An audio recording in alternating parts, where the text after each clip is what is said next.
So when you were preparing for new work, the Goldberg, Yes. and you used these terms dangerous, nail-biting, risky, and at one point you even said that you couldn't do it. You were Correct. fearful of doing it. So I know you're habitual. That seems to be like a theme that has come up over the years to varying degrees, I've noticed. But why don't you feel like maybe that's just to get your engines going, or do you need to have the fear to? It's probably both. I think for me, well, there's two things. Personally, for me, I need to create a situation that I have to solve a problem. So whatever that means, and there's many problems, or puzzles to solve. So that's sort of on a micro level of how I'm working with my dancers in the studio. Dealing with music, dealing with the content, the steps, how the steps are related to the composition and the music, and how all that, that's really important to me. But also on a bigger level, I feel like if I'm not, and I've said this before, but in dance, there's no product, right? There's nothing there's no, many artists have said this. Merce Cunningham has a famous quote too, like there's no product, there's no book or painting on the wall. So, but then I would like to take that further and say, like, so then what do we have? All we have is our progress. Dance's progress is our product. So I feel like if I'm not pushing something and I don't know if I'm doing it, but I want to feel like I can add to something. So it's not that interesting for me to do a dance that someone's already done and done well. Yes, you've talked about, at one point you said you were an outsider to the form of ballet. Yeah, well, I am. I'm not a ballerina. I realize that. Yeah. But I also feel, just to take that a step further, that pre-existing form, and you seem to be interested in that too. Yes. Pre-existing form is not of paramount interest to you either. On the other hand, you do say that you want to tell a story, you want to have narrative.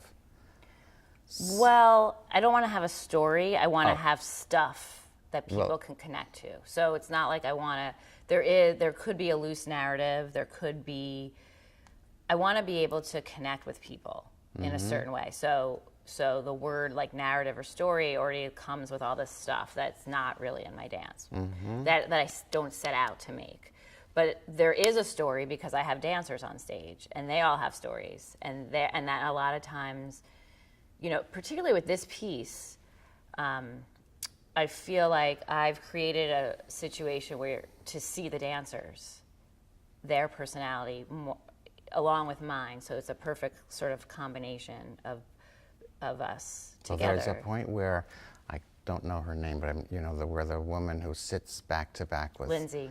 And actually, when I talk to her, I'm thinking exactly about Lindsay. Well, that moment, I saw the piece on Thursday. Okay. I'd seen it over the summer too, but that moment, the feeling in the audience was so galvanized and warm, from where I was sitting. Not to say that other parts of the piece aren't very human and interactive, and social, but there was just something very, and people laughed, but it was a kind of a affectionate laugh. Right, they were with us. Yes, completely. The audience was with. Were you aware of this? No. It was funny because in rehearsals, when we came up with that idea, it started out as an idea. Well, there's a lot to Lindsay's role. I mean, there's two, it's variation 20 and 21. And what I really wanted to do with her personally as a performer was she's very, I always rely on her for like the sort of like witty, sort of comic relief. She's that kind of dancer. She has something that I've relied on in other pieces. So I wanted to use that, but also challenge both her and myself to something deeper. So her solos are back to back, and so the sort of more melancholy, sad one that comes right after is actually an inversion of her happy solo. Yes, the inversion. Right, so it's back to back, And it was really important for us to do that. And it also sort of works well with the structure of the piece, because I really wanted to not have, variation, change dancers, it was really like, so not have this be in a box, and to really think about the whole piece as a whole.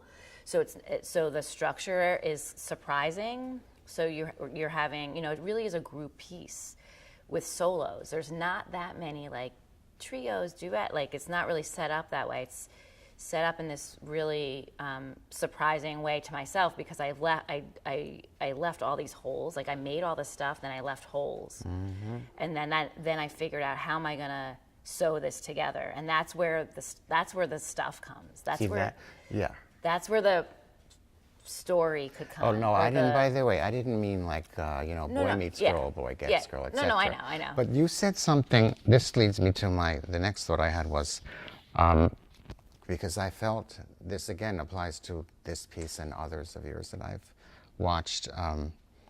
This balance between collaboration and autonomy among the group. I guess you wouldn't call them an ensemble, would you?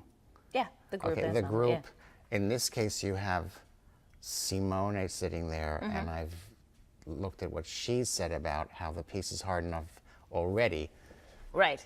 She wants to have a rapport. I thought it was so interesting that she was barefoot and that you took the lid off the piano. Yes. All these kinds of things which one became aware of gradually. Good, 'cause that's what they're there for. But how do you, when you choreograph toward this goal, if I may use that word, in terms of autonomy, of each person being an individual with their own story, but then the group has to have something to say. Right. What do you actually speak of that to the dancers? No. I barely say anything. How do you? Yeah, you don't seem to talk that much in your. No, we work on. For me, we work on steps and movement, and like we go at it physically, and then by the end. Or even in performance is when I start noticing things. I never say to them, this is the group part and you're gonna feel this, or like these are my images, or it's always coming from the steps. So any content or meaning is always coming out of that. I never walked into this for any piece and say, okay, we're learning this phrase, and this phrase is going to be this feeling or this idea. No, I know you wouldn't do that. But I meant, well, you answered the question. So for you, choreography is, well, you say, like choreography in terms of delegation versus evocation, or from the person to get. Are you talking about from like the individual dancer? Yes. Well, okay, so to me, we talk about this a lot in the studio. So for the group pieces, the unison sections, they're doing the same steps. But so we talk a lot about the approach to the movement is the same, even though You mean physically? Yes, but the actual execution may look different on everybody. But what brings them together is how they're going to perform it, the approach. And then in the certain like solos or more where I worked with Lindsay, it was like we had private rehearsals. Like everybody, I've had private rehearsals with everybody. Oh. So it's not everyone. Know that. Yeah, because I also one-on-one. You mean? I do one-on-one, which I love. With other pieces, you've done this, or other pieces, but it's also a way I solve a problem of people being available. So what I do a lot of times. Oh, like I can't make it to such and such. Right, because they're all freelance. So, and we're not a full-time company. So that's how I solve problems too. So I'm always solving problems like logistical issues artistically. Like that's really interesting to me, because I have limitations, and then I deal with those limitations, and they get me somewhere than if somewhere totally different than if I planned it in my book.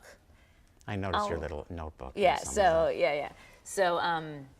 that's always really interesting to me. So working one-on-one with the dancers is one thing, then working with a group and to feel the group will is sort of a different thing. Well, there was one piece I watched which I wrote. Okay, Be in the Gray with Me? Yeah, that was a long time ago. I know, well, it was a long time Yeah. ago, but I wrote here that I said I loved it, which I just thought I found it captivating, extremely captivating. But for the reasons you just mentioned, because, like you just talked about, the approach. So I'm sure you, in the very beginning, they all come downstage and they sort of line up, and then they do a similar, I mean, the same movement, kind of, but each single person did this in a totally different way, but they looked very connected to each other. Well, I think And that's it was also very powerful. Yeah, I think it's also, you know, when you make a dance, like they're all together for this period of time. So like the dancers are really connected. So even if they're not so there's something about that is hard to describe. And just to bring it back to this piece, Simona has been with us. So, you know, in all these residencies and rehearsals. So even if she's not looking at the dancers while she's playing, she feels them, and you can feel that on stage. Yes. You feel that, you know. And so my favorite thing, you know, when I look at dances and when I look at art, what I want to see like the work behind what I'm seeing. Like you can feel that work when you look at something. Do you mean something as, forgive me for being, maybe this is not what you mean, maybe this is reductive, but when I go to the Metropolitan and I can, if I find I want to go right up close and see the brush strokes if they let me. Exactly. You know. No, that's exactly Is that the what idea. you mean? Yeah, like you could feel the like you can feel the studio work. That to me is really important. Now, in terms of music, just to go back to this piece Yes. again, you at one point you said, I love this, I embrace, I invoke, and then I ignore the music. Yeah, that's what I Well, but wait, there's one other. Well, let's just stop with that. The whole idea, and you said something like, I assimilate, I go to all these movies, I look at art, I read books, and then I essentially forget it. Yes. Now, can you just explain that to me a little bit? Sure. Do you want me to explain it with this music or both? Yes. Both things. Okay. And So then we could- basically, but what I did with the Goldberg is Yeah. sort of the same idea of what's important to me, like my research, or if you will. So, you know, I met with Simona a bunch of times, just Simona and I went to her place in Brooklyn. I sat next to her. I don't read music. I know, yeah, you you said know, that. at all, which is not really something I'm like proud of. Maybe one day I'll try to learn. I don't know. Anyway, it's on never too late. it's on my list. So that, and like, you know, a bunch of other stuff. Anyway, so she would explain what's going on in the music. She would play things. She would, you know, play the skeleton of the, you know, the skeleton of all the variations. She would really like teach me, or try to teach me, everything she could, and that's where I got really stressed out, because I got really like you know, all the architecture and you know, just the mathematics of it, and I mean, I not got to, very, and then, you know, and then I kept trying to understand it, and I had all these notes like, I'm gonna match each dancer with each, you know, variation, and how am I gonna do that? And I actually got myself so stressed out, and then it was actually my husband who said, and I had all these maps and all this stuff, and he was like, what are you doing? He's like, just choreograph. And then I was like, yes, that's what I have to do, is like, I just have to absorb and then forget, because I have to trust that it's all my research is inside. And that also comes with being in the studio by myself with the music. I mean, there's a bunch of different like things that I do. I didn't only do that. So I read about Bach. I, you know, was with Simona. I was in the studio by myself, like all this stuff preparing. But then. And then I forget everything except the steps that I need to have. So is that what you mean by, or that what dancers mean by when it's in their body? Like a muscle memory? Yeah, maybe. Maybe. I don't think of it that way, but it could be that. You know, and it's the same when I'm inspired by other choreographers and movies and art. It's not that I'm going to make a piece about a certain movie that I like, No. but it's like, what did that artist do that is interesting to me? I try to like figure that out, or, you know, be inspired by that. I think inspiration to you is, it's not like, oh, I saw this great movie or read a great book or saw a beautiful painting and I want to do something like that. Right. Which is a very common sort of reductive way of thinking about inspiration. And I think especially with dance, it's often not that way, because for you want to find, is that like the catalyst, and then you find the inspiration in your own imagination? I think maybe, maybe a combination of all that stuff. Yeah.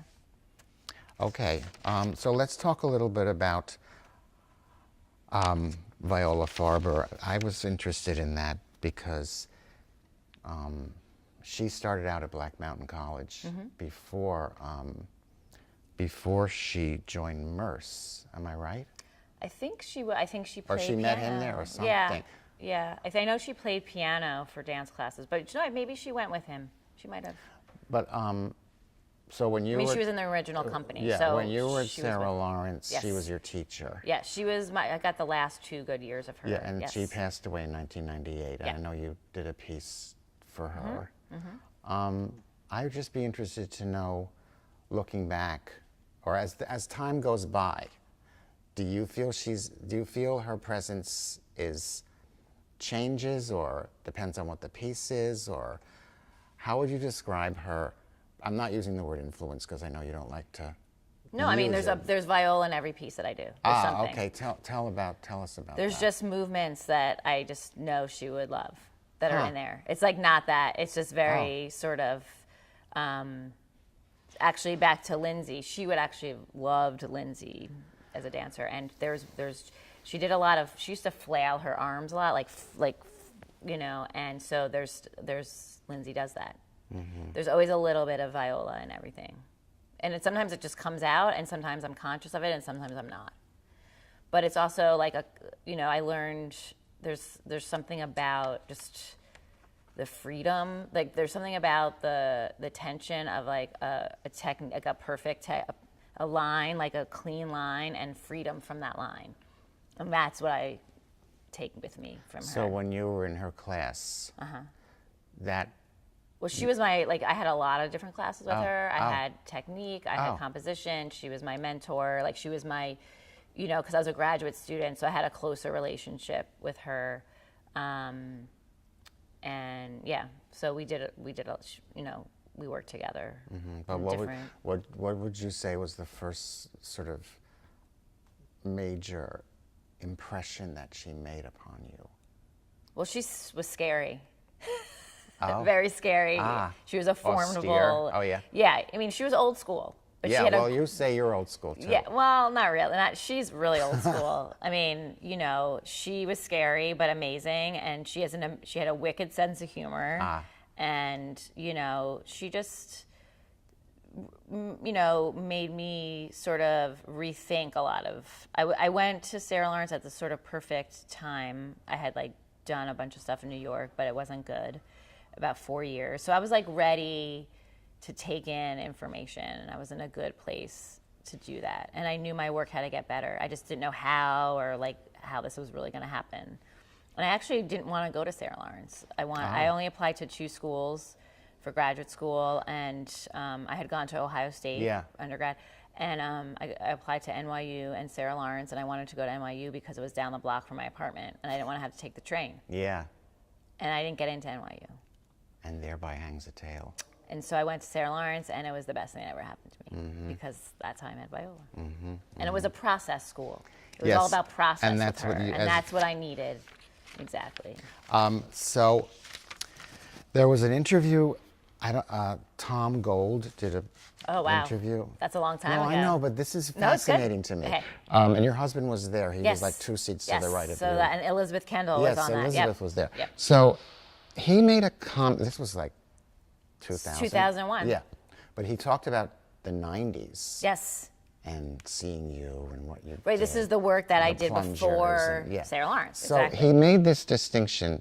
Maybe this is academic, but who cares? It's okay. He says your work was much more organic back then, and now it's more refined. He says. Well, I don't know if I agree. I know that was a remark that was made a long time ago. Yeah. But I still feel that you have both, don't you? Don't you? Yeah, think I want that. Yeah, Yeah, I want it's not that a to question be of that. one or the other. It wasn't Yeah. like he acted as if I'm not arguing with him, Yeah. picking a fight with him. It was just but something you thought of. when I you saw thought it. to myself, well, now it seems as if there's both. More. Or Right, or more of both or yeah. something. Yeah, no, I think that's true. I think organic and refined. Yeah, I mean that's a good sort of description of what I'm after, I think. But I find that I know that when people write about you, they reference Cunningham. And I'm waiting for the day when they stop comparing me to white men. No, that's what I was going to say. Because I don't. No, I really.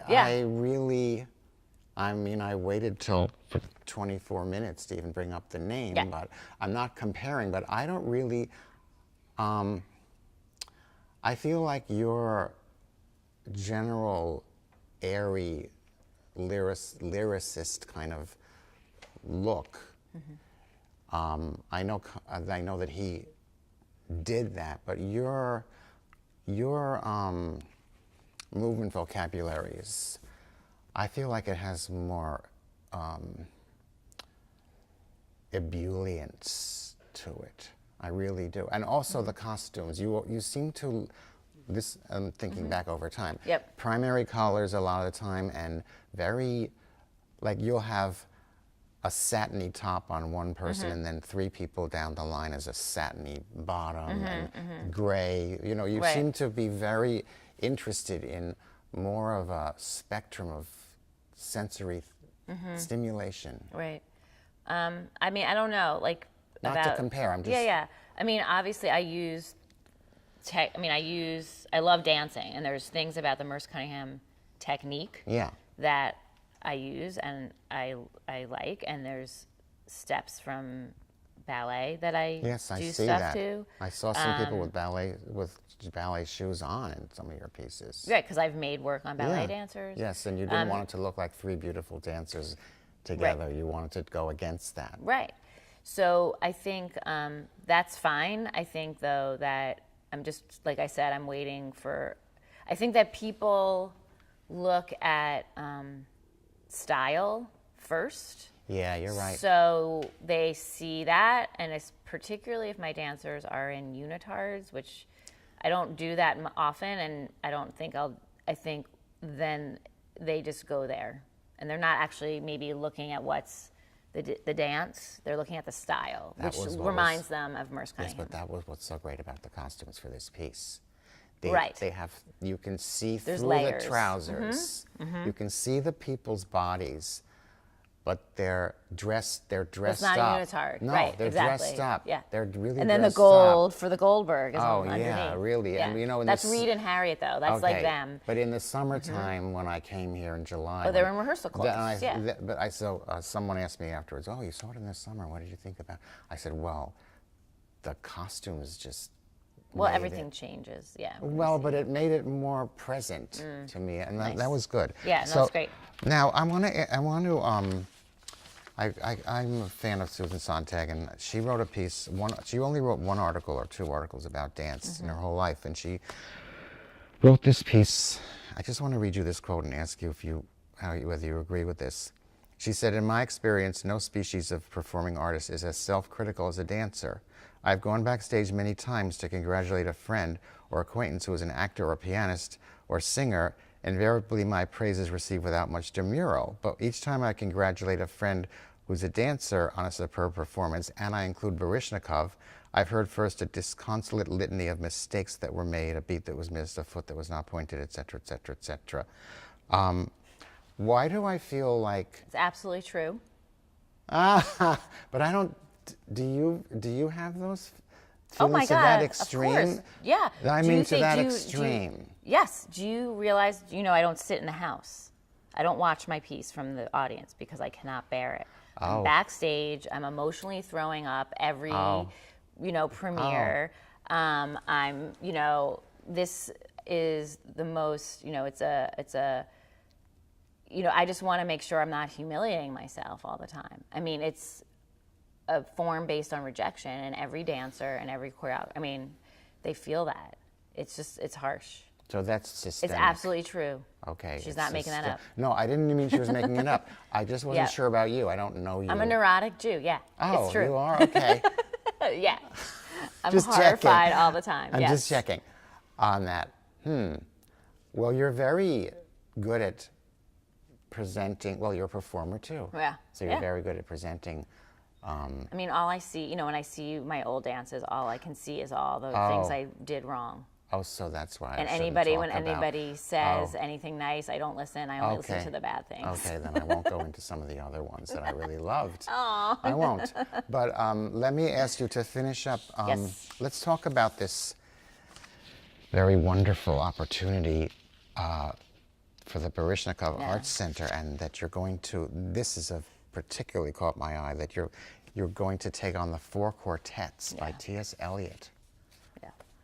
And We got. I just would love to hear a yeah, little I don't inside know, info yeah. or anything. Like can you just say how that came to you? Yes. So a couple years ago, I made a piece called Broken Story. Oh yeah. But the full title is Broken Story Wherein There's No Ecstasy, is in parentheses. And that is a line from East Coker from T.S. Eliot that I loved. And it sort of like connected the piece for me. It was site specific at the Guggenheim Museum Theater, which is a circle. And so it was all about circles. And actually this piece is about circles too, which is interesting. I'm into circles, I guess, right now. And it connected. So Gideon Lester, who's the presenter at Bard, and artistic director, he was asking me about my relationship to that, what my title was, my relationship to why I did that, and we started talking over brunch. He was like, and then simultaneously I found this, the poem is so hard, and so they have like you said you were nervous about Bach, and now well, you're now talking I'm nervous about Eliot. this. Yeah. So there's and then we started talking about 4 quartets, and I was like, I love that. It's a great title. Yes, it's is. just a great title. It's a great title for a dance. And he was like, you should do it. And I was like, he's like, let's do it. And I thought, And when was this? 2015. So then you. I just started- was doing a piece up at Bard for their Summerscape 2015. Mm-hmm. So I went to the bathroom. I came back to the table, and Gideon already had on his phone that it was the celebration of the 75th, like this next year is like the celebration of it, first published in America. So he's like, we're doing it, and I was like, shit, all right. And honestly, I was like, I didn't think it was going to happen, and now it's happening. So, and we got the full approval from the estate. Which they never do. I know. This woman Claire, she's amazing. So we have that, and I'm working with composer Kaya Sarayaho. I'm going to meet her in Paris in December to figure out how we're gonna. You mean 2 months from now? Yeah, we're gonna start. I already started it. I have like 5 minutes done. Well, can I ask if the words are going to be? Yes. How are they going to? They're going to be spoken the by an whole actress. Thing? The whole thing? Yeah. By an actress, but I can't tell. No, yet. but I just wanted to get a little bit of a hint about that, because it's great to. Okay, so we began with the fear of Bach, and you took it on, and now you have the fear of Eliot. Yeah, I don't know if it'll work. No, We'll but see. the thing is that I don't know if maybe you have noticed, all of his work is now being republished in definitive, like almost catalog raisonné form, and there's huge, volumes that have been edited by lots of people and signed off by Valerie Elliott and the whole thing. So I feel like this is going to be just fantastic. I can't wait. I hope so. Thank you so Thank much you. for coming. Yeah.